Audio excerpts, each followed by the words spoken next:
December 2015. I'm on top of the world.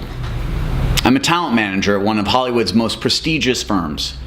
I had an incredibly successful year and anticipating my first major holiday bonus check. By my math, it should be somewhere around $20,000. I decided to take a 3-week trip around Europe and managed to blow through about $30,000. I'll cover the difference by the time I get back. I'll have a great 2016. I wake up on Christmas Eve, hungover, in Doncaster, England. My bonus still hasn't hit my account. I usually get my bonus well before Christmas. A week later, it clears. $2,000? It's missing a zero. I'll handle that when I get back. One of the partners emails me, "When are you back? Let's set a meeting." Perfect. This will be a great time to ask about getting my own assistant. The meeting was set for 8 a.m. the day after I landed at a small coffee shop on Robertson. "You are going to soar, Steven. Just not with us." What? I spent 5 years at this company. I've never done anything in my life for 5 years straight. I'm what's called a third culture kid. The son of U.S. Foreign Service officers, we never spent more than 3 years in any given country before heading off to a new one.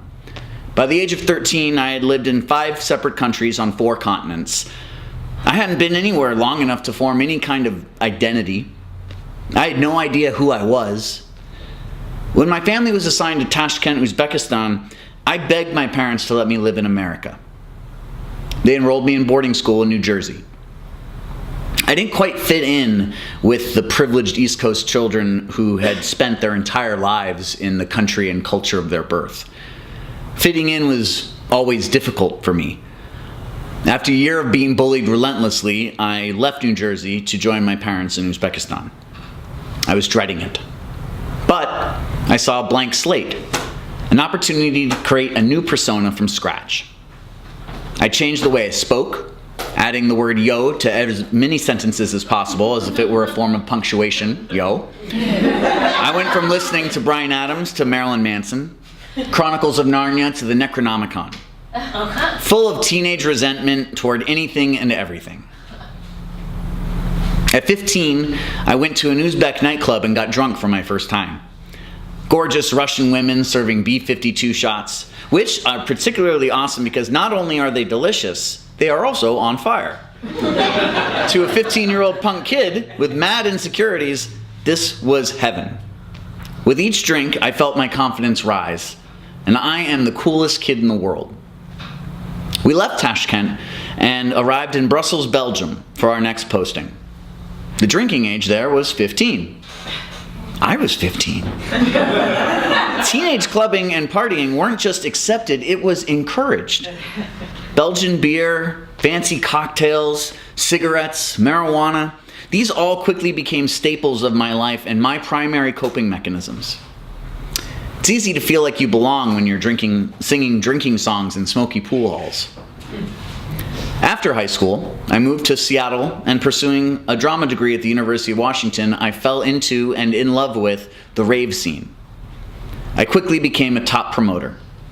I got to party for a living, and I was good at it, bringing people together with glow sticks. I moved to Los Angeles to pursue a dream job that would allow me to keep partying for a living. A Hollywood talent manager. Fast forward to that coffee shop on Robertson. In one sentence, the dream was over. I was fired. This wasn't how the story was supposed to go. I went straight to my local bar to make some calls and review my options. I can look for another firm. I could maybe start my own firm. But deep down, I had some demons I needed to slay first.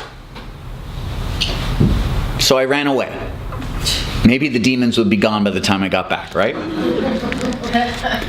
I flew back to Amsterdam with the romanticized notion of finding a job working in a coffee shop, rolling joints and waxing poetic with strangers about the decline of Western civilization. On my first night there, drunk, stoned, and jet-lagged, I made friends with a young Somali guy in the red light district. Next thing I knew, I wake up in my hotel room and my brand new iPad has been stolen. After confirming that was all he took, my first thought was, he must have really liked me.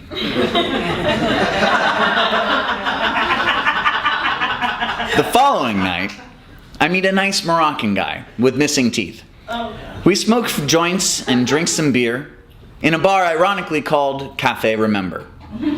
He invites me to go somewhere. Sorry, mate, I was just robbed last night. In an instant, he disappears. Was he going to rob me too? I chase after him. Grateful for not being robbed again, I shout, "Merci!"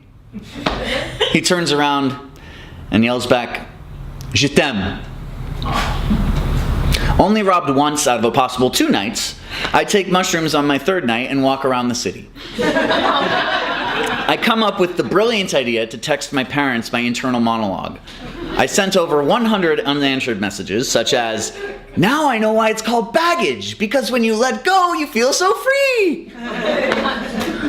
Google Maps, I ignored Google Maps, now I'm lost. It's a metaphor for my life. They finally replied, "We were at dinner. It's our 39th wedding anniversary." Fuck. I forgot. I feel like an even bigger piece of shit than I am. My parents and I agree that I needed to get treatment. Unsurprisingly, I have a difficult time fitting in there as well.